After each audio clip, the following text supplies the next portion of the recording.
Mga kabrigada, sisimulan na bukas ng Philippine Coast Guard na sisiri ng Taal Lake kung saan umano itinapon ang mga labi ng mga nawawalang sabongero.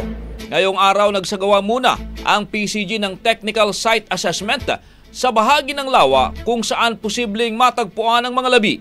Yan ang balitang tinutukan ni Brigada Jigo Custodio. Ibrigada mo! Brigada Live Report! Brigada Lehim, makalipas ang 4 na taon, mabibigyang linaw na ang pagkawala ng missing sabongeros. Dahil simula bukas, sisisiri na ng Technical Diving Team ng Philippine Coast Guard ang Taal Lake kung saan umano itinapon ang mga labi ng mga nawawalang sabongeros.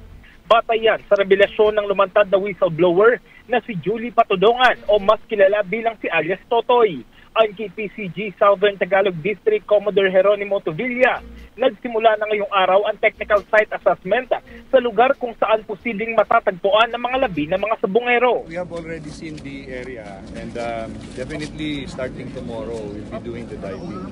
Ngayon even surface search naggagawa na rin ngayon. Sinuri ng PCG ang kondisyon ng tubig, kung ito ba ay malinaw o malabo, gayon din ang tinatayang lalim nito na nasa 30 hanggang 50 metro. Bukod sa ocular inspection, inassess na rin ng PCG ang mga equipment na kanilang gagamitin sa site operation. Ayon sa PCG, mula sa kanilang Elite Special Operations Force ang sisisid sa lawa at meron din silang gagamitin na remotely operated vehicle o ROV. Pero ayon kay Justice Spokesperson Asik Nico Clavano, mas maganda kung dadating na rin agadang ni-request nilang ROV mula sa Japan na mas makakatulong sa paghahanap sa mga nawawalang sabongero. Tinatanong kasi nila kung ano talaga ang need. So in-explain ho natin sa kanila kung ano ba talaga yung investigation na gusto natin gawin. And ang sabi natin, gusto lang natin i-map yung lake bed para makita talaga natin yung totoong depth.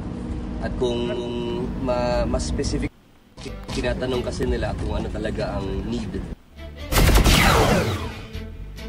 Ayon pa kay Asik Clavano, hanggat wala silang nakikitang matibay na ebidensya sa kaso, hindi sila titigil sa paghahanap. Kailangan ituloy talaga Kailangan tapusin yung trabaho. We're here to make sure that there are no human remains or if ever there are, to find them. So until masasabi natin na talagang wala or talagang meron, hindi tayo titigil. At nandito na tayo ngayon sa puntong ito. Marami na tayong leads na pinapursue. Kaya siguro magandang development siya sa kaso na ito, pero hindi pa rin kami titigil hanggat meron tayong closure. Samantala, Brigada Lehim, nakadepende pa rin sa magiging lagay ng panahon kung matutuloy bukas ang search and retrieval operation. In the heart of changing lives, ako si Brigada Jigo Custodio ng 105.1 Brigada News of Manila, the Music News Authority. Ang bahaging ito ay hatid sa atin ng Standout ES4 Capsule. Simulang tuparin ang pangarap ng iyong anak. And stunting now!